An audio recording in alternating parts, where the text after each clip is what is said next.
विक्रम अपनी आंखें बंद करके उस अनुष्ठान में लगा हुआ था। सभी की नजर विक्रम पर ही थी। कुछ ही देर के बाद उस अंधेरे बंगले के एक कमरे से दरवाजे को जोर जोर से पीटने की आवाज आती है। इस आवाज को सुनकर डर से निशा और सुहानी एक दूसरे का हाथ पकड़ लेते हैं।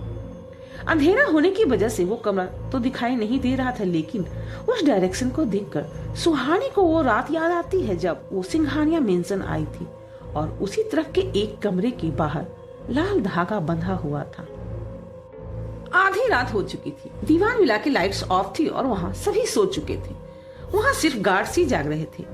वहाँ से थोड़ी दूर पर ही माया खड़ी थी जो एकटक विला को ही देख रही थी। वहाँ देखते हुए माया खुद से कहती है, जिस औरत को ढूंढने के लिए उन्होंने कहा था वो तो पूरे शहर में कहीं पर भी नहीं है। अगर वो यहाँ होती तो उसकी ऊर्जा को पहचान कर एक पल में मैं उस तक पहुंच जाती। लेकिन इस बंगले से कुछ अलग ही ऊर्जा बाहर आ रही है। शायद किसी ने यहाँ को अपनी शक्तियों से बांध कर रखा है। लगता है मुझे इसके अंदर जाना ही पड़ेगा। ये कहकर माया सफेद धुएं बदलकर वहाँ से गायब हो जाती है। सुबह के 5 बज रहे थे। शहर में अभी भी अंधेरा था। युवराज उसी कमरे में बेड के पास खड़ा था जहाँ पद्मिनी थी। आज उस कमरे में समायरा भी थी जो युवराज के पास ही खड़ी थी। समायरा बेड पर लेटी पद्मिनी को देख रही थी। कुछ देर के बाद समायरा युवराज से कहती है, ये कब से तुम्हारे पास है? युवराज बिना किसी भाव के कहता, पिछले 3 सालों से। युवराज का जवाब सुनकर समायरा अपने चेहरे पर आने वाले हैरानी के भाव को छुपा नहीं पाती। इसके बाद युवराज उसे उस रात की सारी बातें बता देता है। युवराज ने इस बारे में काफी सोचा था, लेकिन अंत में उसे समायरा को सब कुछ बता देना ही सही लगा था। ये लड़ाई समायरा की नहीं थी, लेकिन उसने हमेशा युवराज की मदद की थी और समायरा इन चीजों के बारे में सबसे ज्यादा जानती भी थी। युवराज की बात सुनकर समायरा की हैरानी बढ़ती जा रही थी और उसे अब समझ में आ रहा था कि युवराज ने पिछले 3 सालों में सबको खुद से दूर क्यों कर दिया। युवराज की सारी बातें सुनकर समायरा कहती, यहाँ तुमने एक बहुत बड़ी गलती कर दी है। तुम्हें पद्मिनी की पूरी बात सुने बिना ही इतना बड़ा फैसला नहीं लेना चाहिए था। हो सकता है कि पद्मिनी ने तुम्हें बाकी लोगों से अलग रहने के लिए कहा हो, लेकिन वो तुम्हें सुहानी से अलग रहने के लिए नहीं कह सकती। युवराज क्यूरियस होकर कहता है, और तुम्हें ऐसा क्यों लगता है? समायरा कहती, क्योंकि सुहानी के पास होने पर न सिर्फ तुम्हारी शक्तियां उसके बस में होती हैं, बल्कि ये बढ़ भी जाती हैं। और ये कहती हुई समायरा खामोश हो जाती है। उसे आगे कुछ कहना सही नहीं लगता। युवराज फौरन कहता, और क्या? समायरा जवाब देती, पिछले 3 सालों में सुहानी से दूर रहकर तुम्हारी ऊर्जा अस्त व्यस्त हो चुकी थी। ये यकीनन तुम्हारी गलती का नतीजा है। मेरे हिसाब से अगर इस वक्त में तुम सुहानी के साथ होते तो तुम्हारी शक्तियां शायद पद्मिनी से भी कहीं ज्यादा होती। ये सुनकर युवराज के एक्सप्रेशन और भी ज्यादा गहरे हो जाते हैं और वो अपनी बात पर जोर देते हुए कहता है, पद्मिनी से भी ज्यादा? समायरा हाँ में अपना सर हिला देती। युवराज आगे कहता, लेकिन सुहानी में ऐसा क्या है कि उसका मुझ पर इतना ज्यादा असर है? क्या ये सब इसलिए है क्योंकि मैं उससे? ये कहते युवराज रुक जाता है। समायरा युवराज की बात को नकारते हुए कहती, नहीं, तुम दोनों की फीलिंग्स का इससे कोई लेना देना नहीं। बेशक सुहानी के पास कोई शक्ति नहीं है, लेकिन उसमें कुछ ऐसा है जो सबसे अलग है और इसी वजह से विक्रम और वो प्रेत उसे हासिल करना चाहते हैं। ये कहकर समायरा बेड पर बैठ जाती और पद्मिनी के हाथ पर अपना दाहिना हाथ रख देती है। पद्मिनी को छूते ही समायरा के चेहरे पर एक अलग ही चमक आ जाती है। वो हल्की मुस्कान के साथ पद्मिनी के चेहरे को देखते हुए कहती है, यकीन नहीं होता कि ये मैं वाकई में देख रही हूँ। इसके बारे में मैंने सिर्फ सुना था। पद्मिनी ने 1000 सालों से अपने शरीर को इसी उम्र में रोक कर रखा। ये अद्भुत है। इन 1000 सालों में इसने ना जाने कितनी साधनाएं करके कितनी शक्तियां पाई होंगी। मैं इसकी शक्तियों का अंदाजा भी नहीं लगा सकती। समायरा पद्मिनी को देखकर कहीं खो सी गई थी। युवराज कहता, लेकिन इसे हुआ क्या है? युवराज की आवाज सुनकर समायरा का ध्यान टूटता है और वो होश में आती है। समायरा बेड से उठकर युवराज को देखते हुए कहती है, तुम ये समझ सकते हो कि ये अभी घायल है और इसका अवचेतन मन इसे ठीक करने की कोशिश कर रहा है। इसकी ऊर्जा इस वक्त बहुत कम है। शायद यही वजह है कि वो साया या कोई और अब तक पद्मिनी को नहीं ढूंढ पाया है। पद्मिनी के ठीक होने तक हमें इसी तरह सबसे इसे छिपा कर रखना होगा। युवराज कहता, तो अब हमें क्या करना चाहिए? समायरा उस रूम से बाहर जाते हुए कहती है, पहले उस प्रेत से निपट लेते हैं, फिर आगे की सोचेंगे। शहर में मौतें बढ़ती जा रही है। मुझे लगता है कि हमें सुहानी के बारे में ज्यादा से ज्यादा इंफॉर्मेशन चाहिए। तब तक तुम अपना ज्यादातर वक्त सुहानी के साथ ही बिताओ। उसका साथ होना तुम्हारे लिए फायदेमंद है। ये कहकर समायरा उस कमरे के बाहर चली जाती है। दिन चढ़ गया था। सुहानी अपने रूम में आराम से सो रही थी। कुछ देर के बाद वो जाग जाती है और धीरे से अपनी आंखें खोलती है। आंखें खोलते ही उसकी नजर युवराज पर जाती, जो हाथ में एक फाइल लिए सुहानी की तरफ ही देख रहा था। युवराज को देखकर सुहानी उठकर बैठ जाती है। युवराज भी सुहानी के पास आकर बैठता और हल्की स्माइल के साथ उसे देखने लगता है। युवराज के इस तरह देखने से सुहानी नर्वस होने लगती है। युवराज बड़े प्यार से सुहानी को देखते हुए उसके चेहरे से बाल हटाकर उसके कान के पीछे कहते हुए कहता है, गुड मॉर्निंग। युवराज के ऐसा करने पर सुहानी घबराकर अपना चेहरा पीछे कर लेती है। युवराज सुहानी के परेशान चेहरे को देखकर मुस्कुराते हुए कहता है, नींद अच्छी आई? सुहानी अपनी नजरें झुकाए हुए कहती, हाँ। इसके बाद वो दोनों खामोश हो जाते हैं। युवराज की नजर अभी भी सुहानी पर थी और सुहानी की नीचे। कुछ ही पलों में सुहानी की आंखें बड़ी हो जाती है और वो युवराज को देखकर लगभग चीखते हुए कहती है, आज रात तो मेरे सपने में नहीं आया। विक्रम ने तो कहा था कि उसका मेरे सपनों में आना वो नहीं रोक सकता, तो फिर यह कैसे हुआ? यही सवाल युवराज के मन में भी था, लेकिन ये बात वो सुहानी के सामने जाहिर नहीं करता। चाहे जो भी वजह रही हो, लेकिन युवराज खुश था कि सुहानी कई रातों के बाद आज आराम से सो पाई थी। युवराज सुहानी के चेहरे पर अपना हाथ रखकर कहता है, अब ये सब मत सोचो, जो हुआ अच्छा हुआ। सुहानी युवराज का हाथ अपने चेहरे से हटाते हुए कहती, युवराज सर आप एक बात बताइए। युवराज कहता, पूछो। सुहानी कहती, मैंने आपको उस रात के बारे में बता दिया जब मैं विसिंग बिल के पास गई थी। उस रात के बारे में भी बता दिया जब मैं सिंघानिया मेंशन गई थी, और तो और मैंने आपको रघु अंकल को भी दे दिया। युवराज कंफ्यूज होकर कहता, हाँ तो? सुहानी कहती, आपको मुझसे और भी कुछ चाहिए? युवराज नाम में अपना सर हिला देता है। सुहानी लगभग चिल्लाते हुए कहती है, अब जब आपको मुझसे और कुछ नहीं चाहिए तो आप मेरे साथ इतना स्वीटली बिहेव क्यों कर रहे हैं? युवराज कहता, एक्चुअली मैं चाहता हूँ कि तुम मेरे साथ मेरे ऑफिस चलो। सुहानी गुस्से में अपनी आंखें छोटी करते हुए कहती है, मुझे पता था आपके इस फेक केयर के पीछे जरूर कोई साजिश होगी। युवराज अपना मुंह बनाकर कहता है, साजिश? सुहानी चिढ़ते हुए कहती, हाँ साजिश। आप बिना मतलब के कोई काम करते ही नहीं हो। और आप एक बात अच्छे से सुन लीजिए, मैं आपके साथ आपके ऑफिस नहीं जाऊंगी। मेरा खुद का ऑफिस है और मैं वहीं जाऊंगी। युवराज सुहानी की बातें सुनकर हैरान था। उसे हंसी भी आ रही थी, लेकिन उसका चेहरा बिल्कुल शांत था। इससे पहले युवराज कुछ कह पाता, बेड पर रखा उसका फोन बजने लगता है। युवराज के साथ साथ सुहानी की नजर भी युवराज के फोन पर जाती है। उसमें सानिया बजाज लिखा हुआ था। ये देखकर सुहानी को कुछ याद आता। जैसे ही युवराज उस फोन को पकड़ने के लिए अपना हाथ उसके पास ले जाता है, सुहानी युवराज के हाथ पर एक चांटा मारती है। ये देखकर युवराज अपना हाथ पीछे लेकर हैरानी से सुहानी की तरफ देखता है। सुहानी अपनी आंखें छोटी करते हुए कहती, क्या ये वही सानिया बजाज है जो आपसे शादी करना चाहती थी? युवराज अपनी स्माइल छुपाते हुए कहता, हाँ बिल्कुल।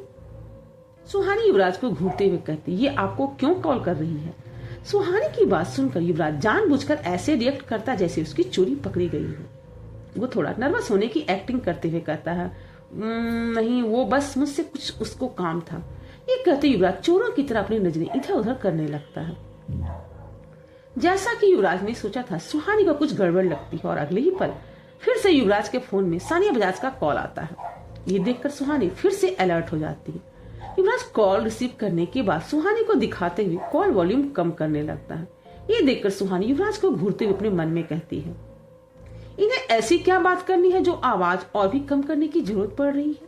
ये सोचते हुए सुहानी फोन पर उन दोनों की हो रही बातें सुनने की कोशिश करने लगती है। युवराज बड़े ही प्यार से स्माइल करते हुए सानिया से बात करता और लास्ट करता है, ओके देन हम आज मेरे ऑफिस में मिलते हैं, आगे की डिस्कशन वहीं पर करेंगे। अब सुहानी ये सुनकर और भी ज्यादा चिढ़ जाती।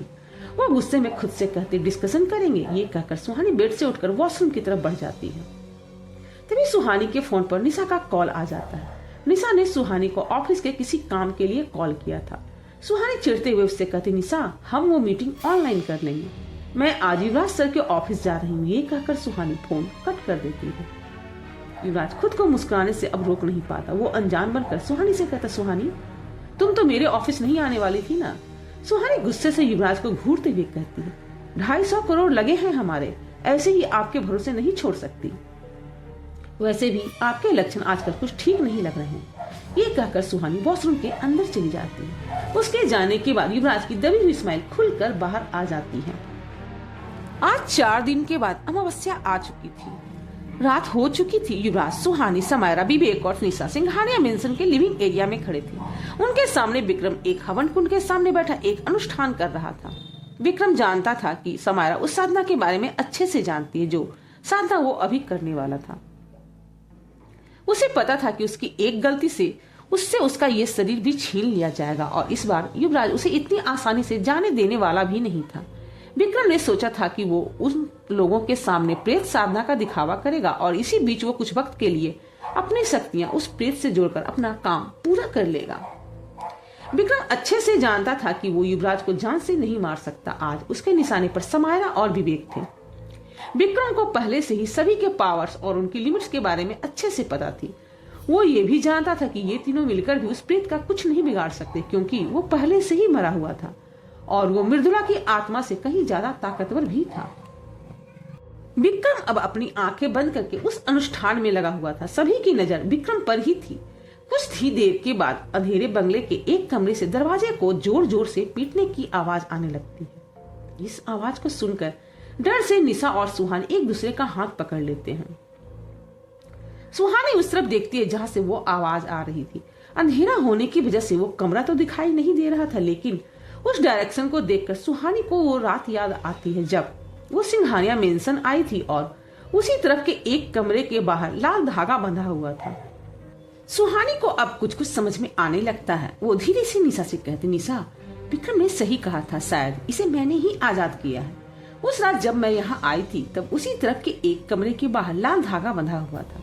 शायद ये प्रेत सालों से वहीं कैद था।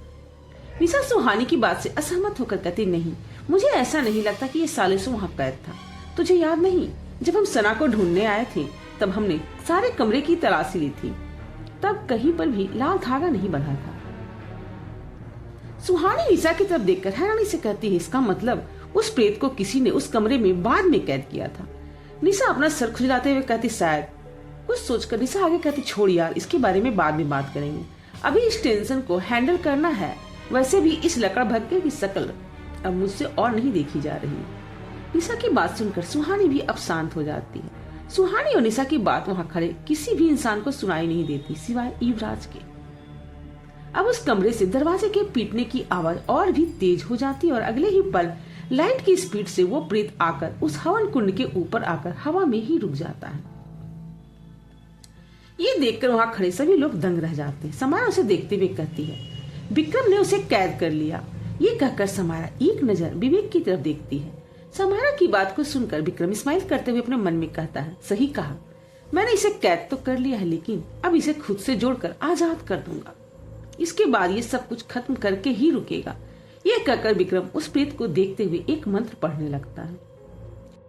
वो मंत्र को पूरा करके विक्रम अपनी आंखें खोलता है और समायरा को घमंड के साथ देखते हुए कहता है, सिर्फ तेरी और तेरी माँ की वजह से मैं आज इस हालत में हूँ। मैं इसका हिसाब तुझसे तेरी जान लेकर बराबर करूंगा। ये कहकर विक्रम कुंड के ऊपर की तरफ देखकर कहता है, अपना काम शुरू करो। विक्रम के ऐसा कहते ही उस प्रेत की गुस्से में गुर्राती हुई एक भयानक आवाज आती है, बेवकूफ मुर्दे, पहले तू मुझे आजाद तो कर। ये सुनकर विक्रम चौंक जाता है और कहता है, मैंने तुम्हें आजाद कर दिया और कुछ वक्त के लिए अपनी शक्तियों से भी जोड़ दिया है। जाओ और हमारा काम पूरा करो। विक्रम के ऐसा कहने के बाद भी वो अपनी जगह से हिलता भी नहीं और उससे गुस्से में चीखती हुई भयानक आवाजें आने लगती है। विक्रम अब हड़बड़ाकर युवराज की तरफ देखता है। उसे कुछ भी समझ में नहीं आ रहा था। समायरा विक्रम से कहती है, लगता है मरने के साथ ही तूने दिमाग का इस्तेमाल करना भी बंद कर दिया है। अगर तूने इसको खुद से जोड़कर हम पर हमला कराना ही था तो पहले ही कर देता। इसे कैद करने के ड्रामे की क्या जरूरत थी? बेशक हम इसे कैद नहीं कर सकते थे, लेकिन अब जब तुमने इसे कैद कर लिया है तो इसे आजाद होने से रोक जरूर सकते हैं। ये सब सुनकर डर से विक्रम की आंखें बाहर आ जाती हैं और उसकी नजर फौरन विवेक पर जाती है, जो एकटक उस काले प्रेत को ही देख रहा था। समायरा की बात को सुनकर अब विक्रम को अपनी गलती का एहसास हो जाता है। उसे समझ में आ जाता है कि युवराज को दिखाने के लिए उसे उस प्रेत को कैद नहीं करना चाहिए था। बाकी लोगों की तरह युवराज को भी विक्रम पर बिल्कुल भी भरोसा नहीं था, लेकिन उसे विक्रम की मदद की जरूरत थी। युवराज को समझ आ गया था कि विक्रम बिल्कुल ऐसा ही करने वाला है, इसलिए उसने विवेक को पहले ही तैयार रहने के लिए कहा था। युवराज, अभी भी अपना पूरा ध्यान लगातार कुछ महसूस करने की कोशिश कर रहा था और बार बार उसकी नजर सिंघानिया मेंशन के दरवाजे पर जा रही थी, जैसे वो किसी का बेचैनी से इंतजार कर रहा हो। तभी विक्रम बात को संभालने की कोशिश करते हुए कहता है, तो तुम लोग मुझे गलत समझ रहे हो, मैं तो बस तुम लोगों की मदद करना चाहता था, इसे आजाद करने का मेरा कोई इरादा भी नहीं था। विक्रम की बात सुनकर युवराज का ध्यान उसकी तरफ जाता है। निशा इरिटेट होकर सुहानी से कहती है, कसम से हमारी लाइफ में एक्शन और हॉरर से ज्यादा तो ड्रामा देखने को मिल जाता है, वहां राघव और यहाँ ये लकड़बग्घा। युवराज अब विक्रम की तरफ बढ़ते हुए कहता है, जिसके भरोसे तू हमसे लड़ने आया था वो तो अब तेरे किसी काम का नहीं है, तो अब बेहतर ये होगा कि तू इसी वक्त सुहानी को हमेशा के लिए इससे आजाद कर दे। विक्रम डर से हकलाते हुए कहता है, हाँ हाँ मैं अभी अभी शुरू करता हूँ। विक्रम के ऐसा कहने पर हवन कुंड के ऊपर वो प्रेत गुस्से से और भी ज्यादा गुर्राने लगता है। विक्रम खौफ भरी नजरों से उस प्रेत की तरफ देखता है और फिर सुहानी से कहता है, सुहानी मेरे सामने आ जाओ। विक्रम के कहते ही युवराज सुहानी का हाथ पकड़कर उस हवन कुंड के दूसरी तरफ आकर खड़ा हो जाता है और फिर विक्रम से अपना काम शुरू करने के लिए कहता है। विक्रम बिना कुछ कहे अपना काम शुरू कर देता है। सभी की नजर इस वक्त विक्रम पर ही थी। अचानक युवराज को वहां किसी और की मौजूदगी का एहसास होता है और वो फौरन पीछे मुड़कर देखता है। तभी सिंघानिया मेंशन के दरवाजे से एक खंजर आता है और विवेक की पीठ में घुस जाता है। खंजर लगने पर विवेक दर्द से चीखते हुए जमीन पर गिर जाता है। ये देखकर युवराज फौरन दरवाजे की तरफ बढ़ता है, लेकिन विवेक का ध्यान हटने की वजह से वो प्रेत विवेक की पकड़ से छूट जाता है और मौका देखकर विक्रम उसे फौरन आजाद कर देता है। आजाद होकर वो प्रेत अगले ही पल समायरा पर हमला कर देता है। समायरा की चीख सुनकर युवराज के कदम रुक जाते हैं और वो तुरंत पीछे मुड़कर देखता है। ये सारी चीजें एक साथ एक पल में ही हुई थी, जिसकी वजह से किसी को कुछ भी समझ में नहीं आ रहा था कि आखिर वहाँ पर हो क्या रहा है।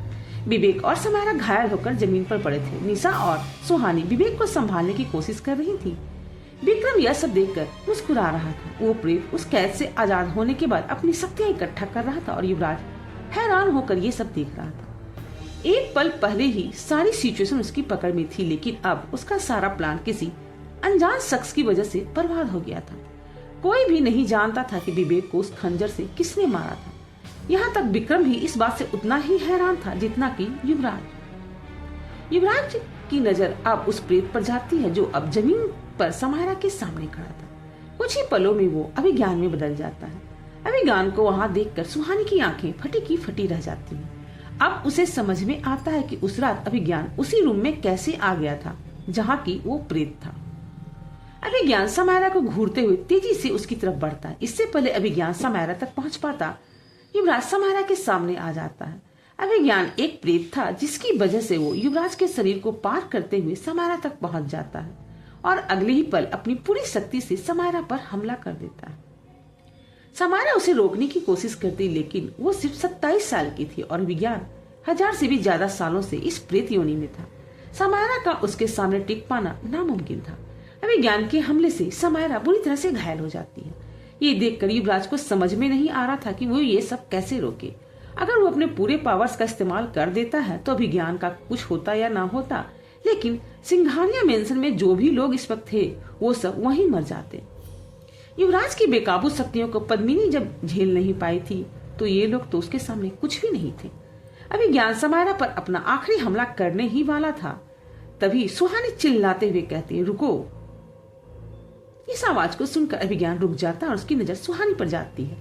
सुहानी कहती है, तुम मुझे अपने साथ ले जाना चाहते हो ना, तो मैं यहीं पर हूँ, इन सबको तुम छोड़ दो। सुहानी के ऐसा कहते युवराज कहता है, नहीं। इसके फौरन बाद अभिज्ञान समायरा को छोड़कर सुहानी की तरफ बढ़ जाता है। युवराज सुहानी को बचाने के लिए आगे बढ़ता है, लेकिन तभी विक्रम एक मंत्र पढ़ता है और युवराज उसके पास आकर जोर से नीचे गिर जाता है। तब तक अभिज्ञान सुहानी तक पहुंच चुका था। निशा और सुहानी साथ ही खड़े थे। अभिज्ञान को सामने देखकर दोनों की हालत बहुत खराब थी। अभिज्ञान के चेहरे पर अब गुस्से के साथ एक डेविल स्माइल थी और उसकी आंखें अलग ही तरह से चमक रही थी। वो इस वक्त बहुत भयानक दिख रहा था। जैसे ही अभिज्ञान सुहानी की तरफ अपना हाथ बढ़ाता है, निशा सुहानी के सामने आ जाती है और गुस्से में अभिज्ञान के चेहरे पर एक पंच मार देती है। निशा को ऐसा करते देख वहाँ सभी लोग बहुत ज्यादा घबरा जाते हैं। जैसे ही निशा का हाथ अभिज्ञान को लगता है, वो अजीब सी आवाज के साथ पीछे हो जाता है और अगले ही पल फिर से उस प्रेत में बदल जाता है। साफ समझ में आ रहा था कि निशा के छूने से उस पर कुछ बुरा असर हुआ था। सभी ये देखकर हैरान रह जाते हैं। निशा हैरानी और खुशी के साथ कहती, ओ गॉड, मेरे अंदर भी सुपर पावर्स आ गए हैं। निशा का हाथ लगते ही वो प्रेत चीखते हुए हवा में इधर उधर होने लगता है।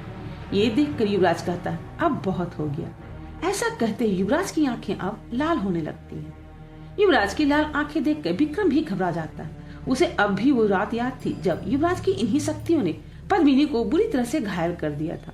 विक्रम घबराकर युवराज से कहता, नहीं, तुम ऐसा नहीं कर सकते। तुम्हारी शक्तियां इस पर काम नहीं करेंगी और तुम सब यही मर जाओगे। युवराज फौरन विक्रम को पकड़कर अपने सामने कर देता है और उसकी आड़ में उस प्रेत को देखने लगता है जो अभी भी स्टेबल नहीं हुआ था। विक्रम डर से कांपते हुए कहता, ये तुम क्या कर रहे हो? युवराज विक्रम को पीछे से पकड़े हुए कहता है, अपने पावर्स टेस्ट कर रहा हूँ। अगर इसने उस पर असर किया तो अच्छा है, और अगर उससे टकराकर वापस आया तो तू खत्म हो जाएगा। और रही बात मेरी, तो मैं तो मर ही नहीं सकता। विक्रम कहता, तो तुम नहीं मरोगे, लेकिन तुम्हारे ये दोस्त और ये सुहानी सब मर जाएंगे। युवराज उस प्रेत को घूरते हुए कहता है, वो तो अभी भी मर ही रहे हैं। ये कहकर युवराज अपनी लाल आंखों से उस प्रेत को एकटक देखने लगता है।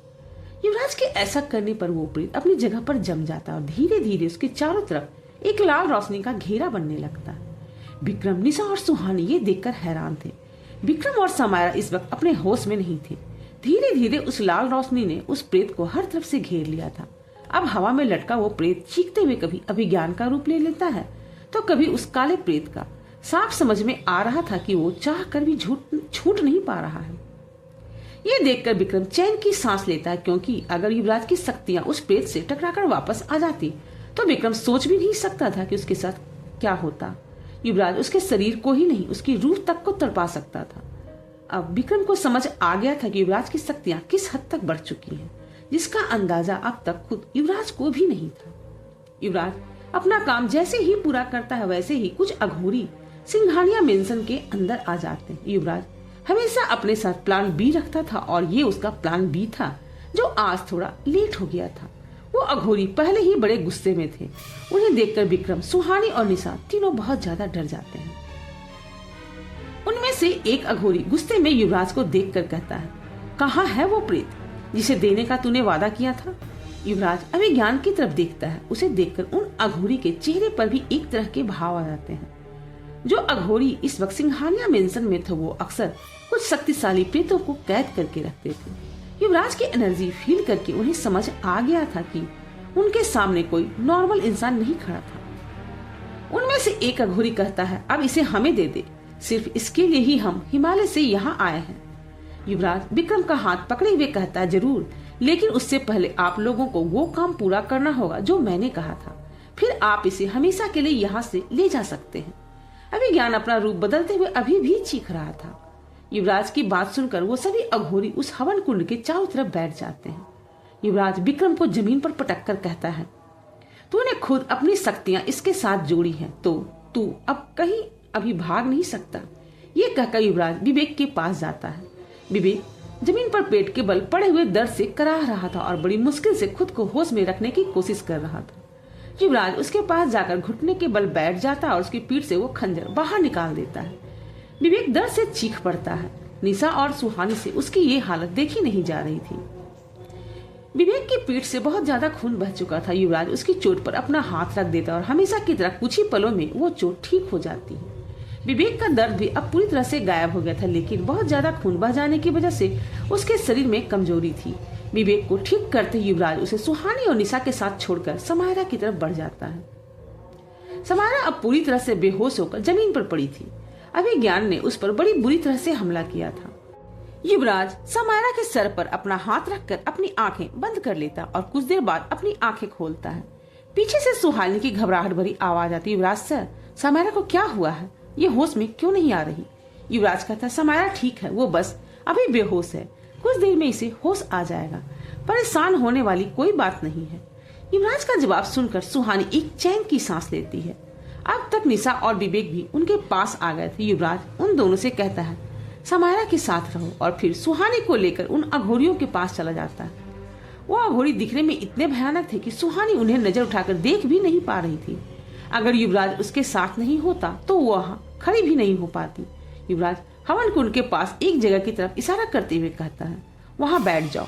सुहानी घबराहट भरी नजरों से युवराज की तरफ देखती है। युवराज रिलैक्स होकर कहता है, अब सब कुछ कंट्रोल में, डरो मत।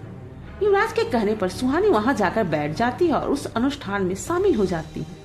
वो अघोरी सुहानी को उस प्रेत से हमेशा के लिए आजाद कर रहे थे, जिससे कि वो प्रेत को अपने साथ लेकर जा सके। इधर विक्रम बेसुध होकर जमीन पर बैठा यही अंदाजा लगाने की कोशिश कर रहा था कि युवराज अब उसके साथ क्या करने वाला है। युवराज विक्रम के पास जाकर अपने घुटने के बल बैठकर उससे कहता है, सोच रहा हूँ तुम्हें भी इस शरीर से निकालकर इन अघोरियों को दे दूं।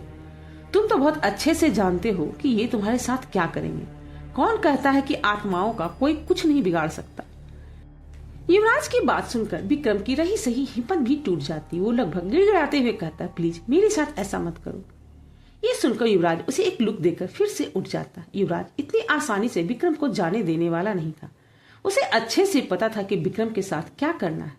कुछ ही देर में वो अनुष्ठान पूरा हो जाता है और वो प्रेत चीखते हुए एक तरह के बॉटल के अंदर चला जाता है। बॉटल के अंदर जाने के बाद अभिज्ञान की आवाज आनी बंद हो जाती है। सारे अघोरी एक झटके से खड़े हो जाते। सुहानी फौरन उठकर भागते हुए युवराज के पीछे जाकर छुप जाती है।